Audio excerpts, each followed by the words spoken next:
各位同修吉祥，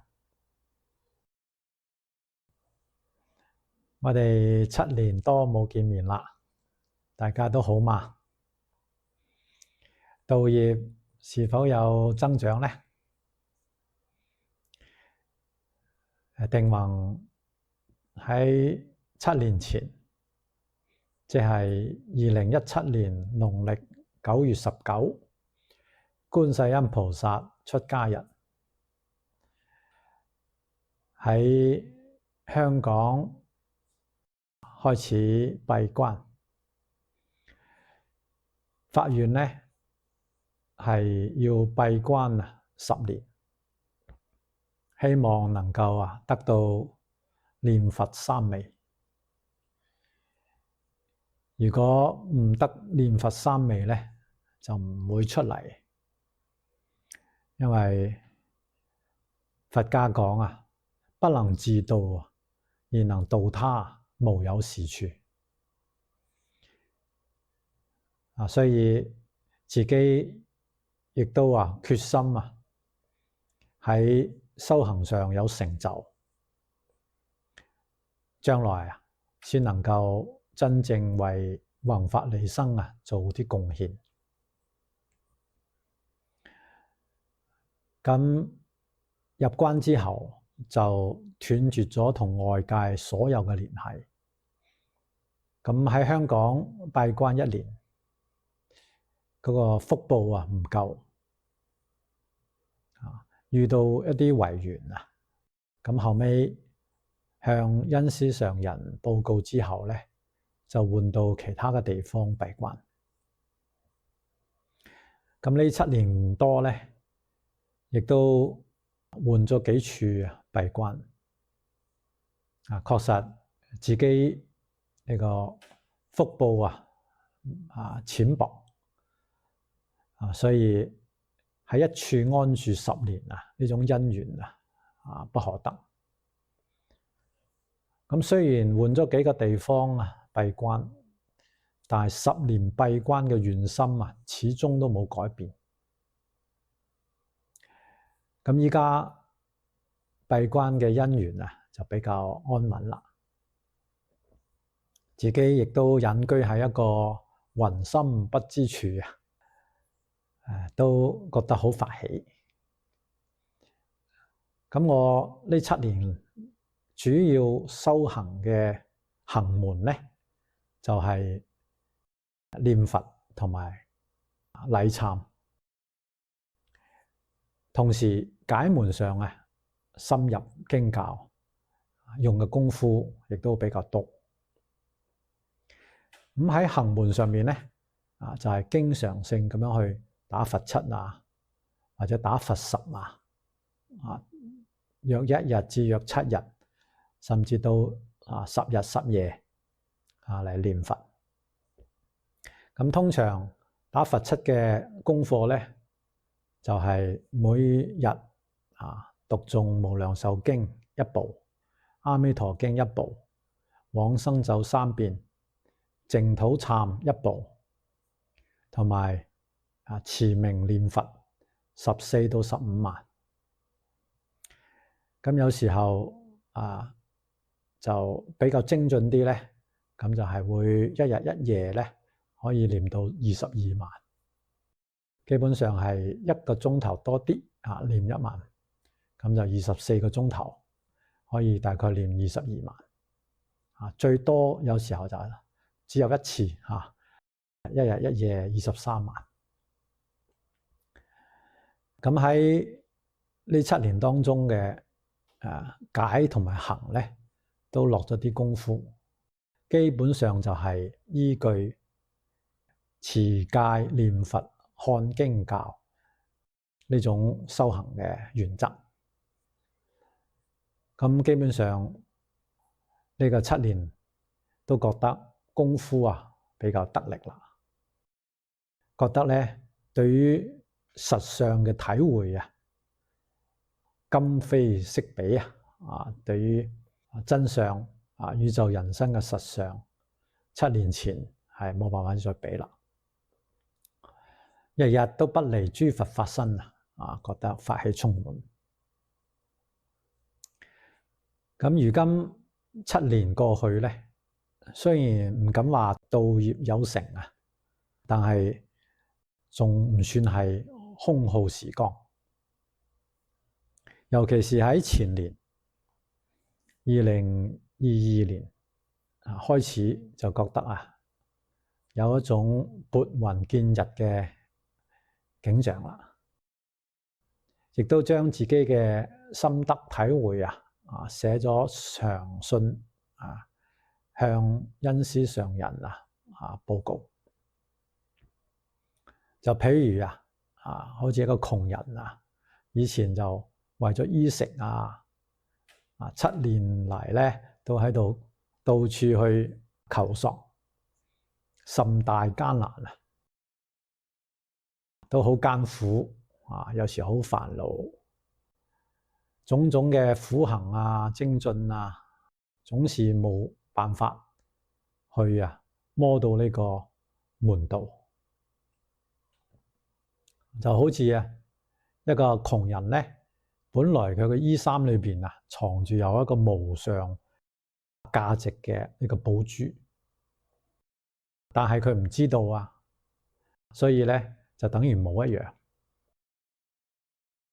咁呢個寶珠咧，其實係咧多年之前佢一個親友見到佢好辛苦好艱難希望佢能夠改善呢個生活嘅條件所以藏一個寶珠喺佢衫裏邊咁佢飲醉酒唔知醒咗咧，個親友已經離開咗，所以佢就仲係咁樣去到處求衣食咁最後終於有一日咧，又見到個親友就同佢講話哎呀，你使咩仲去咁辛苦揾嘢食咧揾錢咧？你嘅衫裏邊就有無價嘅寶珠你攞出嚟你攞去換無量嘅金銀珠寶你可以生活得非常之好噶。咁呢個窮人咧呢個時候先翻出佢嘅衣服裏邊，確實有呢個寶珠，當然就係歡喜無量啦得未曾有咁我自己咧亦都係覺得經過7年嘅呢種艱難嘅求索，亦都好似有呢個感覺。所謂踏破鐵鞋無覓處得來咧，當然都唔可以話全不費功夫啦，都費咗唔少功夫得來亦都係得來不易，但係得來嘅其實係自己本有嘅本來就有，自己唔知咁解啫，所以好冤枉嘅冤枉嘅辛苦。咁依家咧，終於認識到自己衫裏邊藏有寶珠啦，可以安樂如意啦。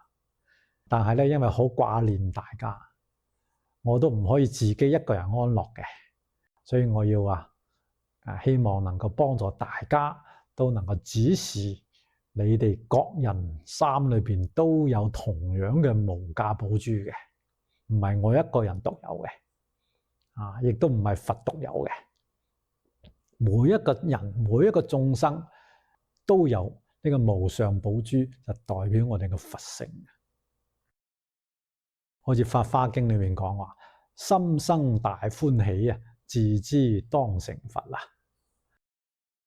我哋如果真係知道自己本有嘅佛性啦，自己必定要做佛啦，呢個係心生歡喜係從來都唔會有咁歡喜噶啦。所以我就發願亦都要將來我嘅任務，我嘅使命就係幫你哋每一位有緣嘅同修，指示你各人寶之如之所在。希望大家一齊安樂如意。咁正當定宏揾到呢一把開法界之門嘅鎖匙嘅時候咧，好歡喜但係冇幾耐喺關中就聽到我哋恩師上人往生嘅呢個信息，係2022年7月26號我哋恩師上人就往生極樂世界。當然我仲係凡夫，仲有呢啲感情就好悲痛。主要悲痛就係我哋恩師上人一代淨土宗嘅高僧大德，咁樣就咁快就辭世，離開咗我哋。咁眾生失去咗咁樣嘅善知識，確實係好令人悲痛嘅一件事情。咁同時亦都感覺到自己嗰個將來嘅任務使命都好重。我哋要真正將我哋孝心尊重恩師嘅心，要落實喺我哋嘅弘法利生嘅呢個使命上面，真正嘅報恩。咁所以我就而家開始逐漸將我所得到嘅啲心得通過結合講佛經，尤其是無量壽經咁樣嘅方式嚟同大家分享，希望我哋咧共同成就菩提。咁以下咧就簡單將自己嘅一啲心得供養俾大家請大家指教。咁首先咧，呢7年咧係感恩佛菩薩確實嘅加持護念。呢7年來算係無病無惱冇咩太多嘅煩惱心事身體亦都幾好，請大家唔好掛念啦咁喺關中除咗定課每日嘅念佛呢個持咒拜懺等等之外解門上我主要講嘅係解門上面分享，就主要研究蕅益大師嘅全集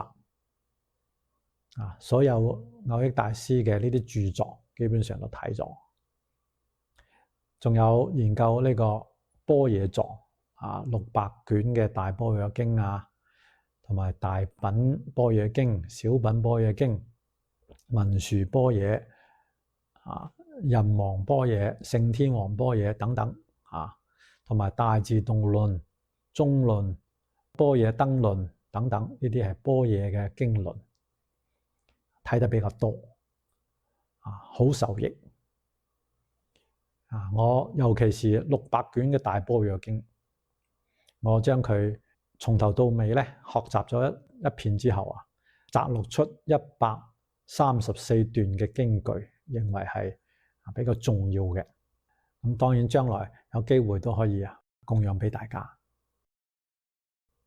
咁除咗呢個般若中觀嘅呢啲經論之外咧，喺唯識上面亦都落咗啲功夫，主要就係睇咗呢個上宗嘅百要啦，同埋成唯識論啦攝大乘論啦等等。咁尤其是喺天台宗嘅學習，天台宗3大部、5小部都基本上認真咁學習咗一遍。除咗學呢個教，仲依呢個摩訶止觀嚟做一啲實修，即係教同埋觀結合喺一齊，不能夠有教無觀當然更不能夠有觀無教。如果你唔識教理，就咁樣去參禪，你都冇辦法明白嘅。但係如果只係學教，冇去真正落實呢啲止觀嘅法門，亦都係好似說食掃寶，即係你自己肚餓啦，你講嗰個食品佢都唔頂肚啦，唔係你嘅財寶，你幫人哋數錢都係人哋嘅錢，唔係你嘅，等於你得唔到受用。咁我嘅止觀法門咧，主要落實仲係喺念佛、持名念佛上面。持名本身就係一種止觀，你一心不亂，冇打任何嘅妄想，呢個就止嘛。你能夠佛號清清楚楚，咁就係觀啊嘛。當然呢個基本係止觀，但係真正天台宗所教嘅止觀係一心三觀，一心裏邊有三止三觀，所謂空假中嘅三觀。三止就係體真止，對應嘅係空觀；方便隨緣止，對應嘅係假觀；識二邊分別止，就係中觀。三止三觀融於一心，呢個係天台原教所教導嘅止觀。其實咧喺我哋持名念佛當中咧，就完全可以落實嘅。譬如講我哋念呢句佛號嘅時候，呢個能念之心，即空即假即中。點解叫做空啊？你呢念心其實咧，你揾佢揾唔出嚟嘅。你話你念心未念佛之前，佢藏喺邊度咧？佢冇地方藏噶。你正想要念佛嘅時候，佢從邊度嚟嘅咧？所以你又唔知佢從邊度嚟，從東方嚟，從西方嚟，從天上嚟，從地下嚟，佢冇一個來處。正念佛嘅時候，呢個念佛心住喺邊度咧？其實冇住處。呢個佛冇念到啦，咁嗰個佛念去咗邊度咧？冇去處嘅，所以如是咁觀察自己嗰個心啊。所謂未起時冇藏處，欲起時冇來處，正起時冇住處，滅嗰時候亦都冇去處。從頭到尾呢個心係空嘅，係無生嘅。唔單止係我哋念佛嘅心無生啊，所有一切嘅妄念、一切嘅想法，呢種心其實都係無生嘅，係我哋自己以為佢有生，呢個係自己嘅錯覺。凡夫就係妄想啊。呢個想法，呢啲念頭叫妄，妄就係虛妄，唔係真實嘅，所以佢係當下即空。但係念佛嘅心係清清楚楚嘅，呢個就係假觀。假就係佢有佢唔係冇啊。雖然你覺得佢有，其實係冇，咁佢都係有啊。你覺得佢有嘛，咁就係假嘛。咁呢個念佛一定係念得清清楚楚嘅，字句都係分明嘅，呢個假觀啦。而其實咧，呢個心佢個體就係不生不滅嘅。頭先講嘅空觀嘅角度嚟講，呢個心無生就係空。假觀嘅角度嚟講，佢確實係有呢個假相嘅，有呢個念佛嘅心嘅相，所以空同假係不二嘅，係同時嘅。咁不二就係中道啦。呢個中道唔係離開空假嘅中道，係即空即假嘅中道。所以呢個中道就講佢個心嘅真性本體，本來無生，所以無滅。非是空，非是假，即是空，即是假，呢個就叫中道、中觀。所以當你念佛嘅當下，呢念心就係即空、即假、即中啊。當然唔單止係念佛嘅心係空假中，一切嘅心，呢個煩惱嘅心，呢個貪嗔癡嘅心，其實當下都係即空即假即中。你明白呢個道理之後，你就能見實相。呢個能念嘅心就係實相。咁所念嘅佛咧，佢亦都係實相喎。點解啊？因為所念嘅佛號亦都係即空即假即中。咁所念嘅佛號點樣係空啊？因為你有心念嘅時候，佢先有嘛。你如果冇念佛嘅心，你個耳仔聽唔到個佛號嘅。雖然你可能嗰條脷喺度打轉，仲喺度念阿彌陀佛，但係你諗其他嘢咧，其實你係聽唔到自己念佛嘅。所以有念佛之心，先有所念之佛俾你聽到。咁嗰個佛號係隨心而起，離心之外冇呢個佛號嘅。所以呢個佛號咪就係空咯，由心所現嘅，冇心就冇呢個佛號，有心先有。所以佛號唔係離開心自己有，咁叫做空。啲佛號都係無生嘅，啊，心生則佛號生，心滅則佛號滅。咁其實就係心喺度生滅啫，佛號無生無滅噶嘛。無生咁就空，但係咧佢又係有喎，有心嗰時候佢有喎，咁就係假咯。咁無生即無滅，咁係中咯。所以佛號都係即空即假即中。咁既然佢係空假中，佢就係實相。你嘅能念嘅心亦係實相，所念嘅佛亦係實相。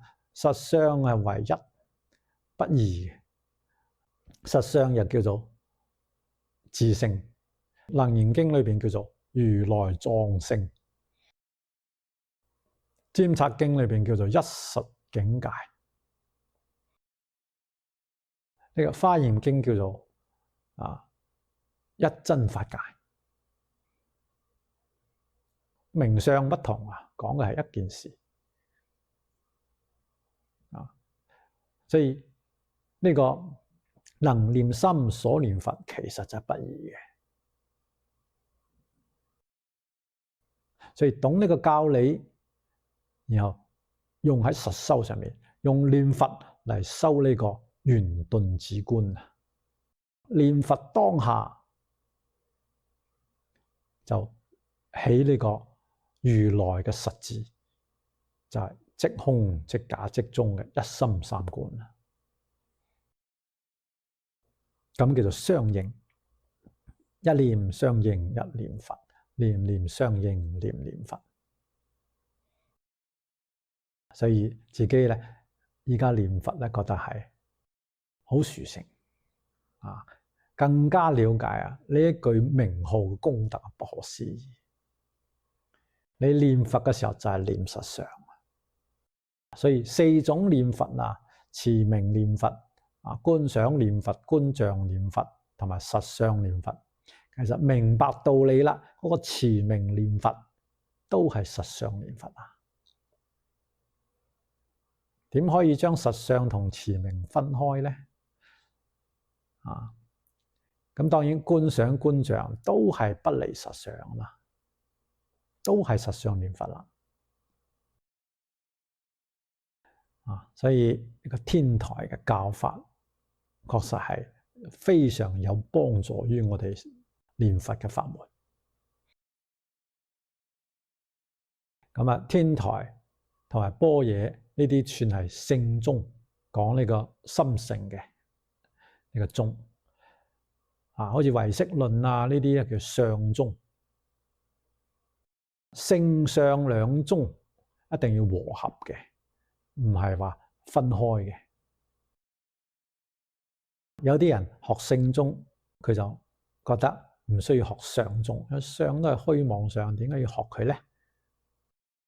殊不知啊，一切相都係唯心所現啊嘛。當我哋有無明嘅時候，對呢個相就唔明白、唔了解、唔清楚。所以呢個法界當中，只要有一相你不明，咁就仲有無明在。你就不能夠完全見性啊。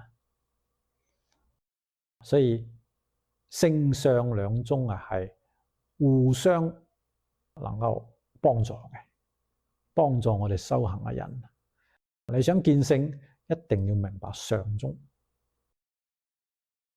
咁學相宗，學呢個唯識嘅人咧，亦都要處處扣緊呢個唯識性，呢個自性啊，我哋嘅如來藏性啊，唯識之性啊，係一切相之性，相不能夠離開性，性啊當然更不能離開相，性相不異嘅，本來就不異，所以我哋學點可以分開呢？呢個道理，呢個原則喺永明大師嘅《宗鏡錄》裏邊咧就講得好清楚。我學習《宗鏡錄》都好得益。蕅益大師性相和合嘅呢種觀念，都係來源於永明賢壽大師嘅《宗鏡錄》嘅。咁我將呢個《宗鏡錄》裏邊，尤其是佢講唯識呢 part，非常之深入。佢呢個100卷啊嘛，裏邊有47到56卷，呢10卷當中係專門講呢個白色嘅。我將呢個白色呢10卷文都作咗個科盤，因為佢呢啲古文比較深，而且係非常之濃縮，所以咧就一般人讀起身嚟稍微有啲艱難。咁我就做咗個科盤，尤其是唯識本身咧，呢個名相又比較多，所以希望能夠將來幫助一啲同修，如果想學呢個唯識，想學呢個宗鏡錄裏邊呢一 part，可能有啲幫助。咁呢啲係我所學嘅內容啦。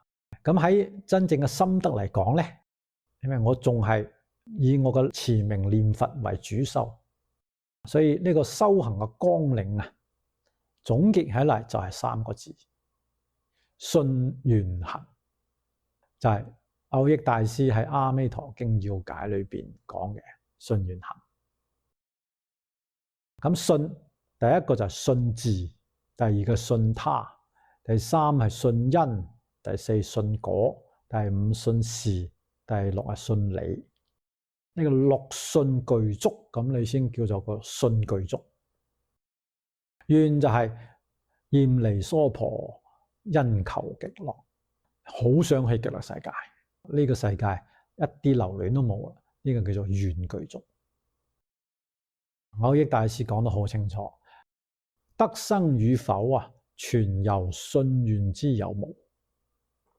你能唔能夠往生關鍵唔係你念佛念得幾多關鍵係你信願具足。你有冇真正嘅信願？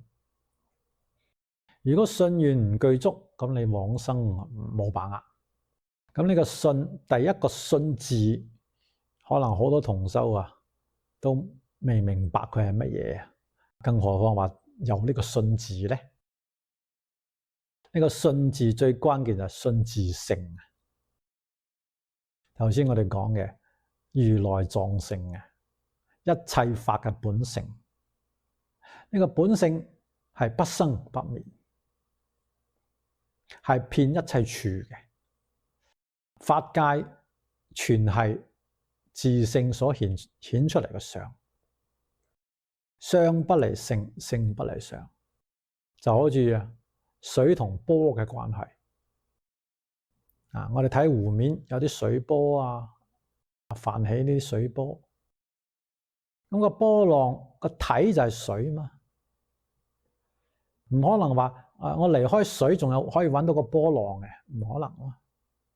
波嘅體就係水，波代表相，水就代表佢嘅性，唔可以話離波去揾嗰個水，水就喺波裏邊嘛。咁波咧，波喺邊度揾？水嘅相就係波嘛。所以明白呢個道理，就知道我哋嘅自性遍一切處，一切相、一切法都係我嘅性。而呢個性佢唔可以分割嘅。一切法都係全體嘅自性，唔係話部分嘅自性。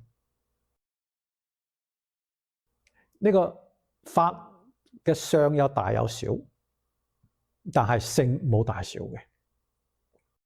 所以大至十方虛空一切嘅國土，佢嘅性同埋一個微塵嘅性係同一性，唔係話微塵嘅性就細過嗰個十方世界嘅性，唔係同一性。就好似十方嘅虛空同埋一個水瓶裏邊嘅虛空係同一個虛空，虛空冇大小㗎，唔可以話我呢個水瓶裏面嘅虛空就割出一塊虛空出嚟，唔係，只係一虛空。咁啊，心性又係一樣。我哋起心動念呢一念心嘅性，再微細呢一念頭再微細，佢嘅性都係等同於虛空法界嘅呢個性。即係十方虛空法界，既然同我現前呢一念心同性，咁係平等嘅。咁既然平等，我呢一念心係可以現出十方法界出嚟嘅。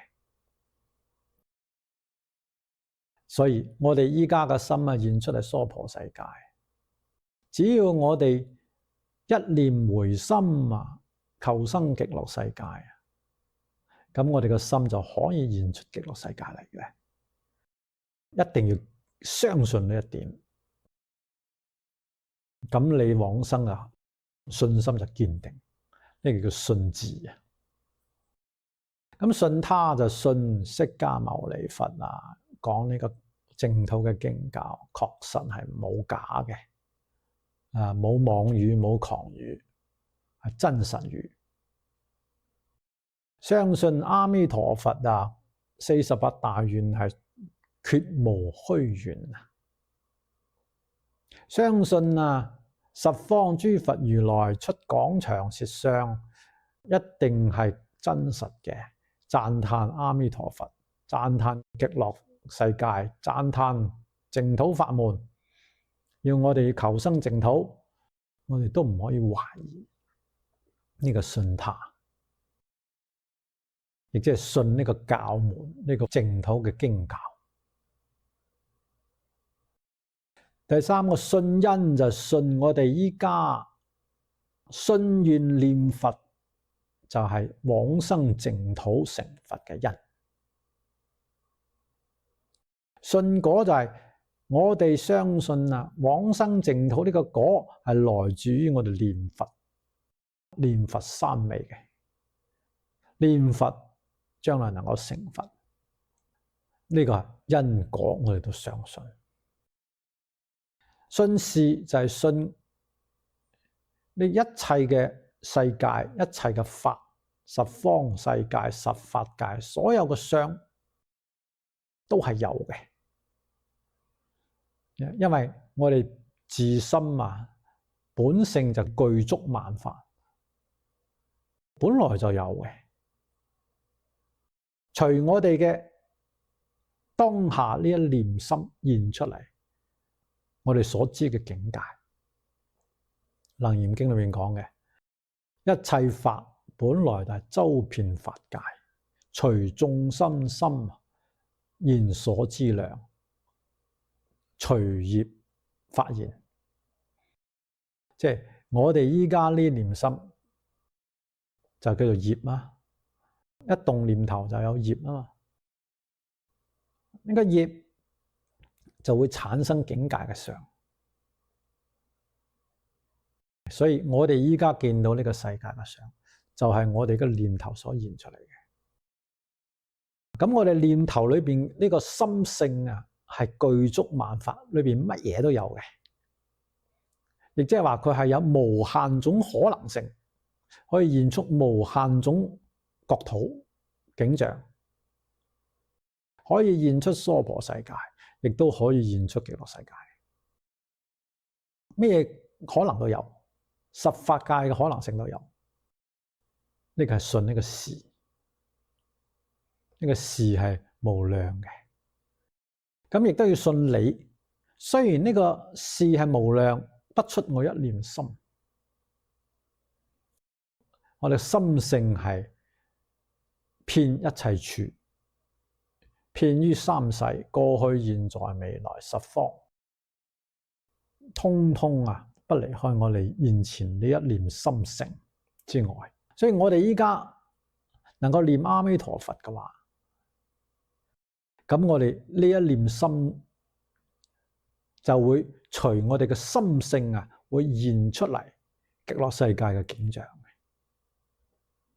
甚至能夠注定將來我哋能夠成佛噶啦。呢個都係我哋依家呢一念法個心所現出嚟嘅，即係將來嘅事情都會現出嚟嘅。所謂是心作佛，就是心是佛。呢個係叫理啊，呢個道理啊，我哋要相信。呢個道理就係法界嘅道理，本來就係咁樣嘅。法已如是，就係咁樣。所以呢個六種信我哋都要具足。咁你往生西方極樂世界呢個信心就係好堅定啦，好有把握。如果對呢個心性唔了解嘅話，往往我哋念佛就係用生滅嘅心去念，唔懂得依靠呢個不生不滅嘅心性嚟念。咁喺《楞嚴經》裏面講用生滅心求不生滅嘅佛果菩提咧，無有是處，佢唔相應啊嘛。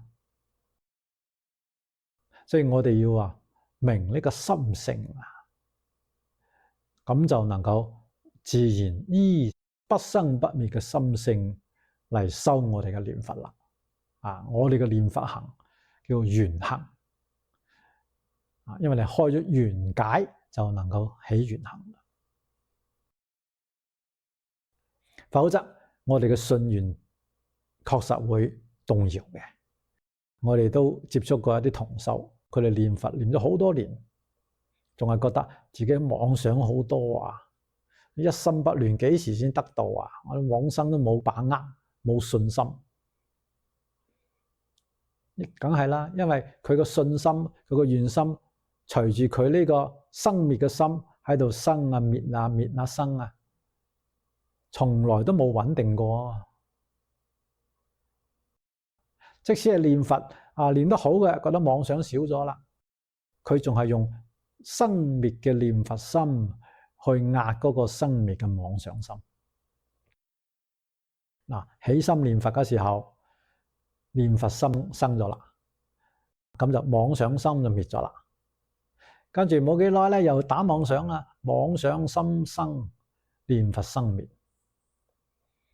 念佛心又係生生滅滅，妄想心又係生生滅滅，唔係生滅嘅念佛心就係生滅嘅妄想心，從朝到晚都係喺生滅心裏邊打轉，所以佢個信心願心都係喺生滅心裏邊起起沉沉。今日念佛念得好啦，信心就增長咗。過兩日啦，起煩惱啦，信心就退咗啦。咁當然咧，往生冇把握啦，因為佢所依嘅唔係不生不滅嘅心性，係依佢嘅當下呢種生生滅滅嘅妄想心嘛。連嗰個念佛嘅心其實都係一種妄想心嘛。點解？因為佢認為呢個念佛心係有生，係真嘅，佢唔係空嘅，咁呢個就叫妄想啦。以為佢有叫做法執執着佢有嘛，所以念佛嘅時候知道呢個心係空嘅，以呢個空嘅心去念反而容易相應，因為點解？法身佢係畢竟空呢個空唔係冇嘢嘅空，唔係斷滅嘅空。斷滅空就變咗外道嘅邪見啦。呢個空係即有之空，係有嘅當下係空，唔係話將呢個有滅咗之後先係空。呢個先係叫佛法嘅正見。譬如你攞個杯，佢就因緣所生法，佢當下就係空啊。個杯陶瓷杯，個陶瓷做噶嘛，只係陶瓷，佢唔係杯，杯係一個假名。你以為佢有佢嘅假相，其實個真嘅係個陶瓷啊嘛。所以唔需要話將呢個杯打碎咗先話呢個杯冇。係就喺現前當下呢個杯其實係冇啊嘛，係假名啊嘛，係空啊嘛，只係陶瓷嚟嘅啫嘛。你就知道佢係空啊嘛，即有之空，唔係滅有之後再有空。呢個係佛嘅正見，好緊要啊！無論係天台嘅藏通別圓四教，都係懂呢個道理嘅，只不過係懂嘅呢個層次有深淺不同咁解啫。譬如講藏教人知道啊，因緣所生法，所以佢係空嘅，佢冇自性啊嘛。通教嘅人，佢通過唯識嘅觀，佢知道其實就係我眼識所現嘅相分，意識所觀察到嘅相分，所以心外冇呢個杯，佢就知道係空嘅，體空觀。藏教係識空觀，佢靠分析因緣，所以佢得到嘅空嘅結論。咁別教嘅人，佢仲知道呢個空裏邊可以出有啊，出假有啊，從空出假。仲有一個中道嘅佛性嘅道理喺裏邊啊，佢知道呢個空假中嘅道理係別教嘅人。原教嘅人咧，佢知道啊，呢個杯當體就係即空即假即中啊，就係不生不滅嘅如來藏性嘅。佢明白呢個道理，所以空觀確實係我哋入佛門一個基本嚟嘅。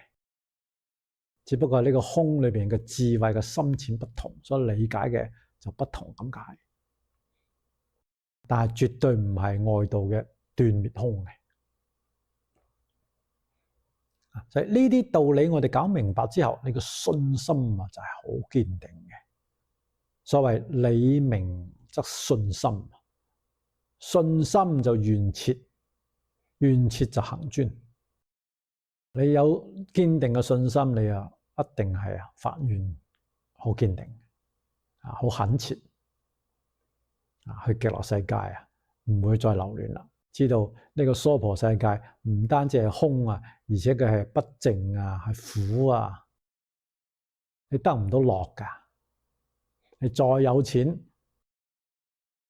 你享受得幾年呢？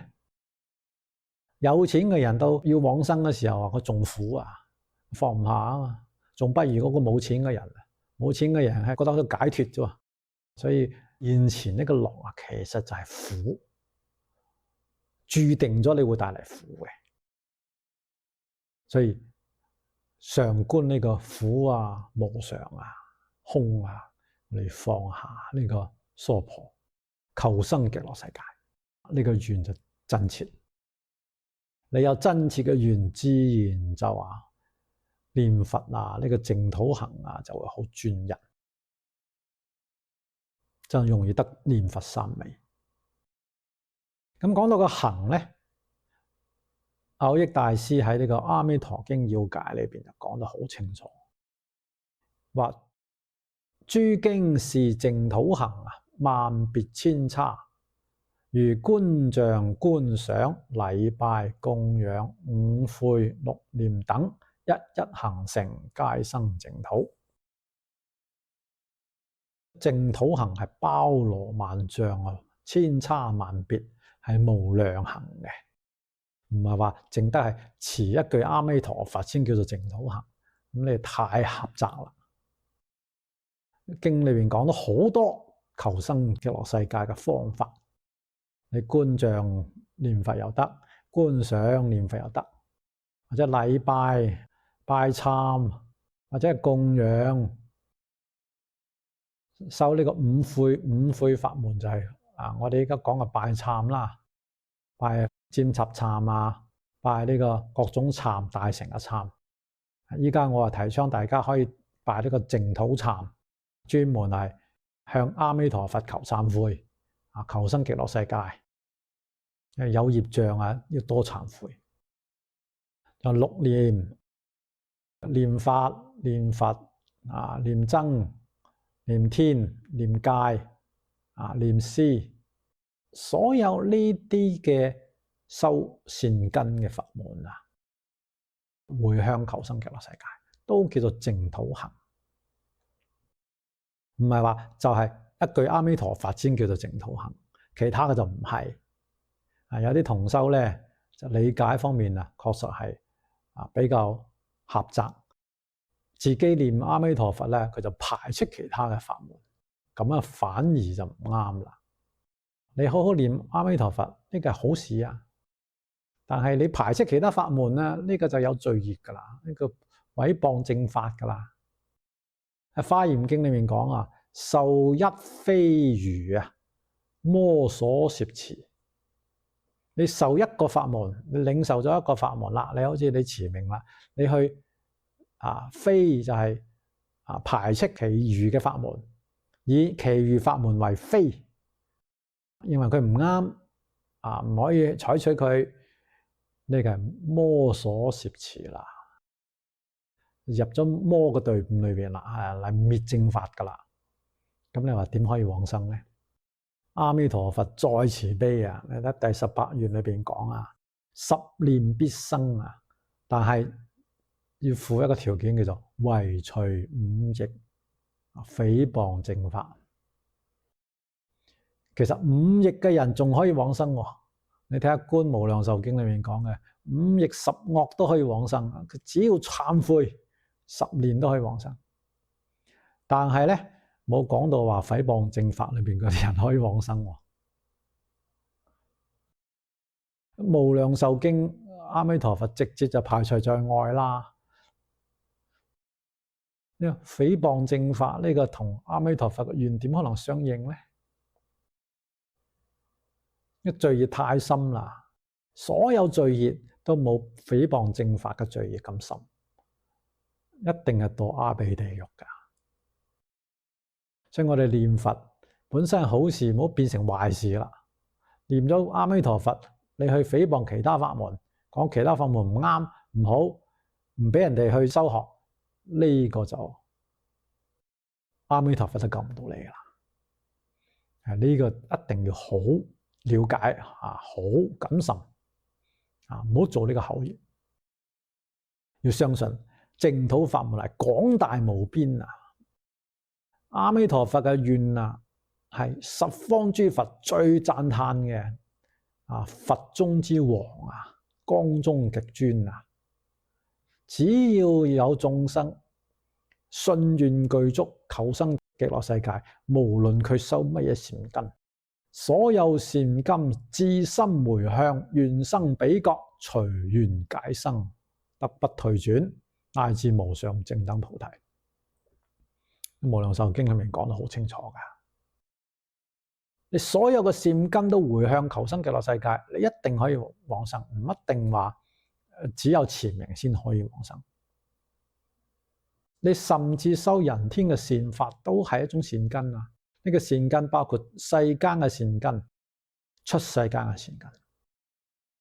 只要你至心回向，我好想求生極樂世界，咁你就一定可以往生，隨緣皆生，得不退轉。所以我哋要將淨土法門呢個理解一定要圓滿嘅咁樣去理解佢唔好理解得太偏太細啦。呢個本身亦都唔符合經教，唔符合阿彌陀佛嘅本願所以我將來要再講無量壽經，所以我咧就發願因為我曾經發願要講無量壽經講40篇，咁我就繼續落去，我呢個願唔會退嘅。只要我仲活着喺世間，有呢個壽命，我就年年都講嘅。繼續第六遍，以前係講咗5篇，第六篇講無量壽經。咁喺講無量壽經，我會從廣義嘅淨土法門嚟同大家講。持名念佛主要係阿彌陀經，呢個係一切方便中第一方便，確實係最簡單、最方便、最殊勝嘅一種法門。但係我哋唔排斥其他法門。無量壽經咧，佢就係廣義，佢唔係話淨止係持名先得，佢包括所有善根自心回向都得嘅。而阿彌陀佛嘅本願第18願講話，十方眾生聞我名號，至心信樂，所有善根深深回向，乃至10念，若不生者，不取正覺。呢個一定要明白，呢個10念係指咩10念？好多人比較合意咁樣去理解，就係持10念嘅佛號。咁假如呢個佛號裏邊冇信願嘅內容咧，唔可能得生。所以呢個願文阿彌陀佛嘅第18願講呢個10念係至心信樂，所有善根深深回向嘅呢個念，亦即係至心信願呢個念。呢個念達到10念就可以往生。甚至你唔去念阿彌陀佛呢4個字你只要係帶住呢個至心嘅信願，喺臨終嘅時候仲有呢10念就得啦。10念好快㗎咋，念頭好快速㗎咋，我就諗住一定要求生極樂世界，我佛號都念唔出嚟啦，都唔緊要嘅，都可以往生嘅。或者你唔念佛，你念咒都得㗎，你念乜嘢都得㗎，你念楞嚴咒、念大悲咒、念往生咒，或者念經都得㗎。呢個智者大師往生嘅時候，佢就直接念觀無量壽經嘅經題，都可以往生啊！念乜嘢都得㗎，佢只要係至心信願呢個10念係往生嘅正因。咁當然最簡單仲係持阿彌陀佛佛號，念10句就得。但係呢10句一定係具足信願嘅。所以我哋明白呢個之後咧，呢個心量一定要廣大，要同阿彌陀佛嘅心量相應。阿彌陀佛係所有眾生只要有信有緣都可以修佢嘅，咁我哋都要咁樣去理解。咁樣理解咧，就知道其實你學佛嘅呢個大乘嘅宗派，自古以來有8宗都可以回向求生極樂世界，都可以往生噶，唔係話只學淨土宗先可以往生，學禪宗、學密宗、學天台宗就往生唔到，冇咁嘅講法嘅。永明延壽大師講話：萬善同歸淨土所有善根深深回向嘛，你就可以往生。所以我自己亦都發呢個願，將來我弘法唔單止要繼續弘揚無量壽經阿彌陀經呢個淨土宗嘅法門，仲要將其他7個宗派都應該幫助扶持起嚟。因為每一個宗都係可以接受一類眾生嘅根性，所以都應該去振興嘅。咁振興嘅同時，我哋亦都引導8宗嘅修學都係回歸淨土。以前恩師上人就鼓勵我將來弘法利生應該辦呢個佛教大學，就將8個宗，每一個宗設立一個學院，譬如講正宗學院律學院密宗學院天台宗學院唯識學院禪宗學院三論宗學院華嚴宗學院8宗都要各立一個學院嚟培訓弘法利生嘅人才。咁當時恩師仲希望我去斯里蘭卡隆起大學去做教務長，去幫佢哋做呢種佛教嘅大學。但係我後尾仲係選擇閉關10年。咁我依家咧就諗到要辦呢個佛教大學未必需要係買一塊大嘅地建樓呢個確實係耗好多嘅財力人力。咁依家其實咧通過網路我哋嘅 internet 就可以將呢啲教法傳遞到每一個地區每一個道場甚至每一個人嘅家庭咁而呢個佛教大學咧，其實可以做一個網絡大學而且8宗可以同歸淨土所以我就諗咗希望將來建立8大道場第一個係勢至淨土道場呢個大勢至念佛嘅法門就係我哋一般講嘅淨土宗當然大勢至係都攝6根正念相繼呢個6根前5根眼耳鼻舌身呢5根嘅點樣去攝呢？點樣去修攝呢？要去持戒，持戒修攝前5根，念佛修攝第6根2根，咁叫做都攝6根所以呢個係持戒念佛，呢個大勢至淨土道場。第二個係觀音淨土道場，就修觀音法門。呢個法門就好廣啦。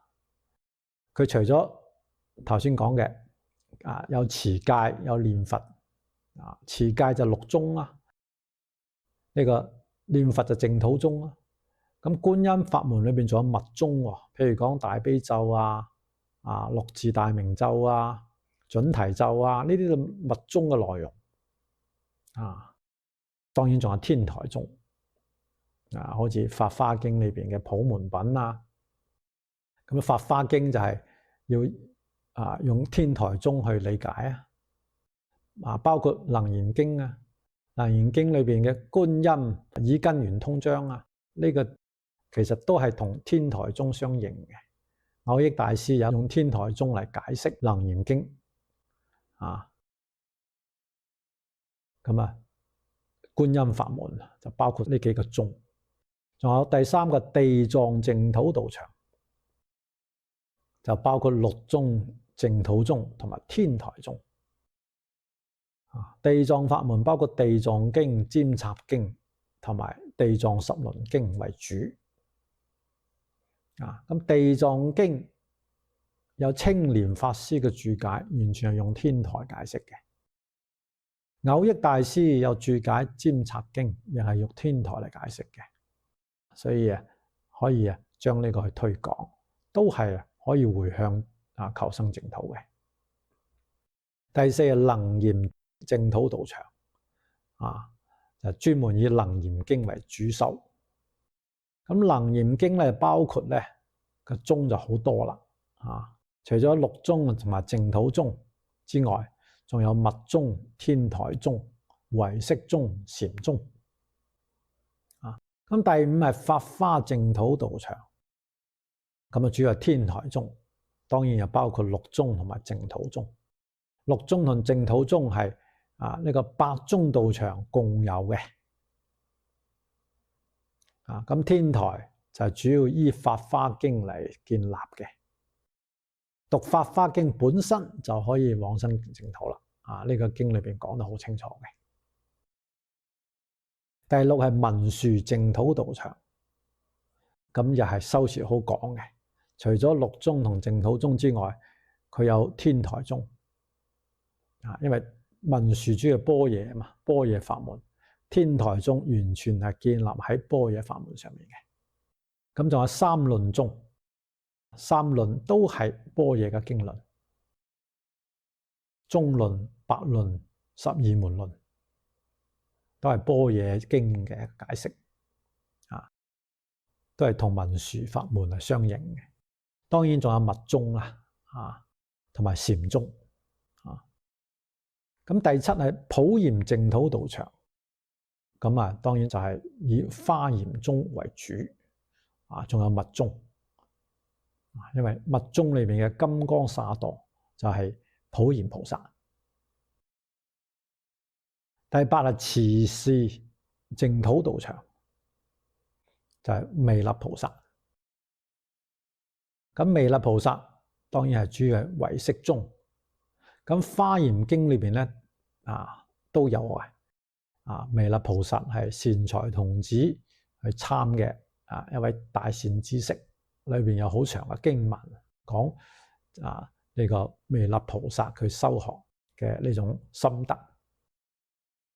咁仲有一部係華嚴經嘅修持分呢個獨立嘅一章經文係非常之好嘅，係慈氏菩薩佢啟請世尊講嘅如何修持彌勒菩薩大慈大悲嘅心所以佢係點樣修呢個慈心？咁學呢個華嚴經修持分咧，亦都可以往生極樂世界。當然無量壽經裏邊咧，佛專門咧囑咐慈氏菩薩就彌勒菩薩去弘揚無量壽經，弘揚淨土法門嘅。所以我呢個構思將來應該去弘揚8宗嘅淨土道場，以大勢至、觀世音、地藏菩薩、文殊、普賢、慈氏菩薩就彌勒菩薩6位菩薩，加上法華楞嚴2部經嚟命名，就收攝咗8宗8大宗咁8宗同歸淨土呢個係將來我希望弘法嘅一個方向。當然重點仲喺淨土宗方面嘅無量壽經，所以我嘅將來講經咧有2個方向，一個咧係對普通所有嘅社會大眾能夠明白嘅三根普披嘅，就係講無量壽經，希望但係嗰啲冇文化嘅阿婆都能夠聽明白嘅，咁我就成功啦。咁另一個方向咧係專門係培養弘法利生同埋護持正法嘅精英人才嘅呢個弘護人才培訓班，咁就係將來希望佢哋作為道場主護持道場嘅呢啲人，帶領一批同修去修學嘅呢種人，呢種精英，咁就要講比較深嘅教理。所以楞嚴經同法華經係我將來要完成嘅2大經典要講。依家咧我喺閉關嘅呢個道場咧，就有幾位比丘每日咧就佢哋啟請我講呢個楞嚴經，我就以藕益大師嘅楞嚴經文句嘅解釋同佢哋分享，淨係講呢部經。咁呢個經咧唔係俾大家聽嘅係俾嗰啲真正想要深入經教、希望開悟嘅人。楞嚴係開悟嘅楞嚴嘛，成佛嘅法華嘛。咁呢2部經咧，希望係幫助啲弘護人才佢哋嘅成就。當然有心學習嘅，有呢個能力學有餘力嘅人，佢哋想嚟呢個學習都係歡迎嘅。咁頭先講到嘅8宗淨土道場主要嘅經典，我都希望能夠講到譬如講慈氏嘅唯識，希望能夠將來講個成唯識論觀心法要，牛益大師解釋成唯識論嘅，同埋文殊菩薩嘅呢個般若嘅呢方面嘅經論，地藏菩薩嘅呢個尖策經我就有講咗下卷同埋玄義，都係用牛益大師嘅解釋。觀世音菩薩嘅好似法華經我哋講就會附帶包括喺裏邊啦。咁包括密宗裏邊講呢個六字大明咒，專門有部經嘅都係非常好嘅。同埋講大悲咒嘅大悲陀羅尼經呢啲經將來我都希望能夠弘揚。咁咧，所以希望老天俾我到90歲嘅壽命啦。我今年51啦，仲可以弘法40年。咁40篇嘅無量壽經，加上呢個8宗道場，希望都能夠成就。咁以後我無論係修行定係弘法咧，都係閉關當中完成。原先係發願10年閉關，我依家發願係一輩子閉關啦。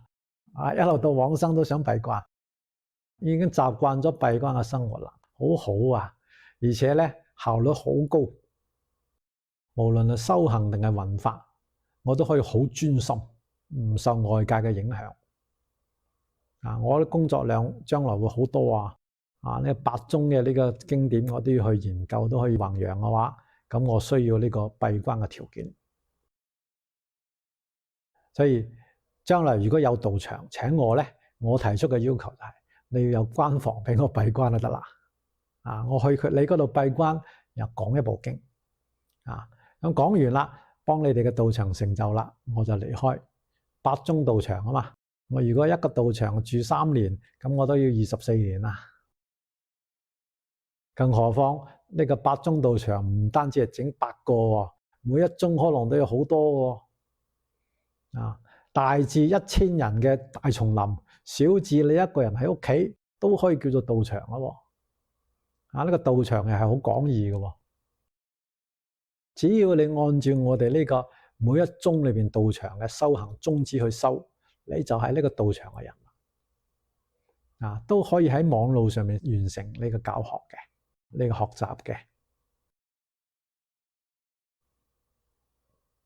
所以依家亦都好感恩呢個科技發達啦，可以幫助我哋學佛咧就比較方便啦。你唔出家門啦，都可以成就嘅。我哋而家係有一個網路版嘅善有為依所以今後咧我就係打算係咁樣去做嚟報父母嘅恩，報師長嘅恩。因為我哋恩師上人2010年嘅時候，秘密咁將佢嘅傳法印送咗俾我。呢個傳法印係1991年喺美國一位雕刻家幫我哋恩師上人雕刻嘅一個傳心法要，就係20個字，大家應該都知道，叫做真誠、清淨、平等、正覺、慈悲、看破、放下、自在、隨緣念佛。呢20個字刻喺呢個咁大嘅一個玉石上面，呢個玉石有咁高。當時秘密咁傳授俾我，冇人知道。2010年傳俾我之後，2011年恩師就勸我出家，跟住2012年底就叫我去正覺精舍跟果清律師學戒，從此咧就唔俾我翻嚟跟住佢啦。到依家2025年啦，就真係15年啦。我會繼往開來，將呢個淨土法門要發揚光大。呢個係我後半世所要做嘅工作。咁當然我亦都好感恩大家咁多年來對我嘅護持對我嘅愛護。雖然我依家喺關中不能夠同大家面對面，但係通過呢個視頻音聲同大家佛法嘅交流其實同大家都喺埋一齊嘅。我哋冇離開佛我哋喺呢個往生嘅道路上，我哋一齊將來往生極樂世界，永遠喺埋一齊，用我哋真實嘅成就嚟報四重恩。咁我自己咧一啲粗淺嘅心得今日就向大家匯報一來係感恩大家對我嘅愛護，二來咧亦都係互相咁樣去勉勵，希望我哋依照呢個奧益大師嘅4句話嚟修行，所謂持戒為本，淨土為歸，觀心為照，善友為依。我哋咧就通過網路永遠做呢個善友一路到往生，往生就更加係善友啦好，今日咧就向大家匯報到呢度，有不妥當嘅地方就希望大家嚟多指正，祝福大家福慧雙增，菩提精進，阿彌陀佛。